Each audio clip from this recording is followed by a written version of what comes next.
গৌর দাস এবং স্বতন্ত্র গৌর দাস। তার মধ্যে ক্লিয়ারাজ গৌর দাসকে আমরা অনেক আগেই ইসকন থেকে বহিষ্কার করেছিলাম, সে অনেক আগে, এরও আগে, চিন্ময় কৃষ্ণ দাসের ঘটনার আগে। আর স্বতন্ত্র গৌর দাসকে আমরা কিছুদিন আগে, সে কিছু অনৈতিক কাজ করেছিল, এই জন্য তাকে আমরা বহিষ্কার করেছি। আর চিন্ময় কৃষ্ণ দাস, তার বিরুদ্ধে কিছু অভিযোগ আসছিল, অভিযোগ তদন্ত করার জন্য আমরা তাকে 3 মাস সময় দিয়েছিলাম। 3 মাস তুমি ওই পুণ্ডরিক ধামে ওই মন্দিরে থাকতে পারবে না, অন্য জায়গা, অন্য আমাদের মন্দিরে অবস্থান করবেন, কারণ আমাদের এই তদন্তের সিস্টেমটা এইরকম, যাকে তদন্ত করা হয় তাকে পদবি থেকে বহিষ্কার করা, মানে বাদ দেওয়া হয়, এবং তার তদন্ত করে তার বিচার আমরা করে থাকি। কিন্তু সে, আমরা এই কথা বলাতে সে ওখান থেকে যায়নি, এবং তারপরে আমাদের বিরুদ্ধে আরো কেস করছে, যাই তো নেই, আর কেস করছে, এবং আমরা সেই তদন্ত এগোতে পারিনি, মানে ওখান থেকে যাইনি, তদন্ত এগোতে পারিনি, এবং তখন তাকে আবারও আমরা একেবারে সরাসরি বহিষ্কারের নির্দেশ দেওয়া হয়েছে। এই হল 3 জনের কথা। নৈতিক স্খলন, এরা যেটা প্রমাণিত হয়েছে, এবং সেও যায়নি, এবং আমাদের চিন্ময়টা অভিযোগ আসছিল, আমরা তদন্তে ছিল।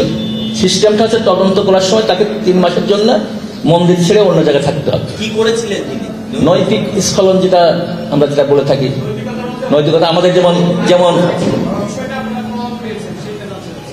আমরা চিন্ময়টাতে এখন তদন্ত করছি, এখনো তদন্ত তার হয়নি, কিন্তু চিন্ময়, আমাদের এখানে চাইল্ড প্রোটেকশন টিম আছেন, টিমের চেয়ারম্যান আছেন, উনি এটা আরো স্পষ্ট করে বলেন। কিছু বাচ্চারা আমাদের কাছে অভিযোগ করেছে যে তাদের সাথে চিন্ময় কৃষ্ণ খারাপ ব্যবহার করছেন।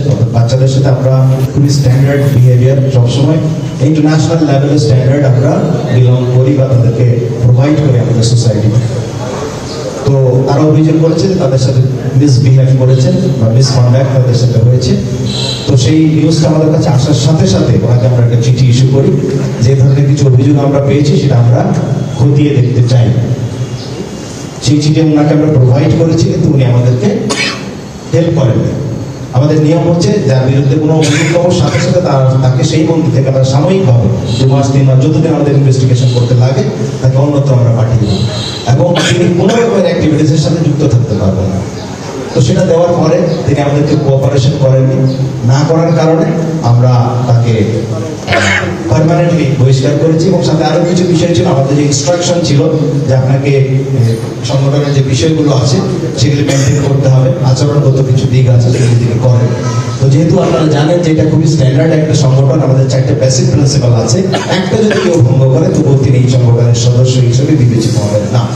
তো যেহেতু তিনি সেই কোঅপারেশনটা করেনি, চেইন অফ কমান্ডকে ভঙ্গ করেছেন, তো সেজন্য ওনাকে আমরা পরবর্তীতে স্থায়ী কৃতকর্মের জন্য ইসকন বাংলাদেশ কোনোভাবেই দায়ী নয়।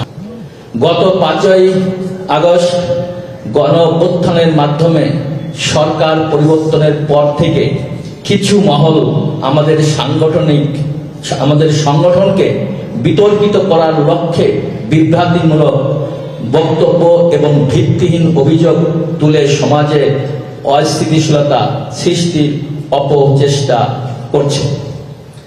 বিশেষত চট্টগ্রামের বিশিষ্ট আইনজীবী সাইফুল ইসলাম আলিফের মর্মান্তিক মৃত্যুর পর যে অপপ্রচেষ্টা চরমে পৌঁছেছে, চট্টগ্রাম কোর্ট ভবনের সামনে সংঘটিত অনাকাঙ্ক্ষিত ঘটনাকে কেন্দ্র করে ইসকন বাংলাদেশকে অন্যায়ভাবে দায়ী করার অপচেষ্টা চলছে। আমরা স্পষ্টভাবে জানাতে চাই যে এ ধরনের ন্যাক্কারজনক ঘটনা এবং চলমান আন্দোলনের সঙ্গে ইসকন বাংলাদেশের কোনো ধরনের সম্পৃক্ততা নেই। এই মিথ্যাচার এখন এমন পর্যায়ে পৌঁছেছে যে সড়ক দুর্ঘটনার মতো বিষয়গুলোকেও ইসকনের চক্রান্ত বলে চালিয়ে দেওয়া হচ্ছে। আমরা ইতিমধ্যে একাধিকবার সংবাদ সম্মেলনের মাধ্যমে এবং সরকার ও প্রশাসনের বিভিন্ন পর্যায়ে আনুষ্ঠানিকভাবে বিষয়টি পরিষ্কার করেছি। কিন্তু দুঃখজনকভাবে কিছু বিশেষ মহল ইচ্ছাকৃতভাবে আমাদের সংগঠনের বিরুদ্ধে মিথ্যা প্রচারণা চালিয়ে যাচ্ছে এবং ইসকনকে নিষিদ্ধ করার মতো অযৌক্তিক দাবি তুলছে।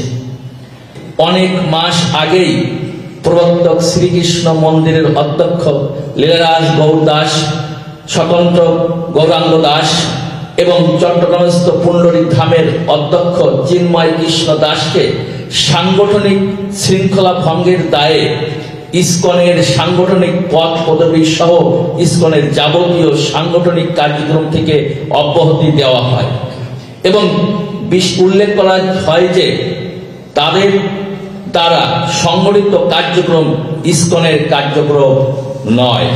এছাড়াও গত ৩রা অক্টোবর ২০২৪ ইংরাজি তারিখে অফিসিয়াল বিবৃতির মাধ্যমে জানানো হয় যে চিন্ময় কৃষ্ণ দাস, চন্দন কুমার ধর ইসকন বাংলাদেশের মুখপাত্র নন, তাই তার বক্তব্য সম্পূর্ণ তার ব্যক্তিগত। অতএব লীলারাজ গৌর দাস, স্বতন্ত্র গৌর দাস ও চিন্ময় কৃষ্ণ দাসের বক্তব্য এবং কৃতকর্মের জন্য ইসকন বাংলাদেশ কোনোভাবেই দায়ী নয়।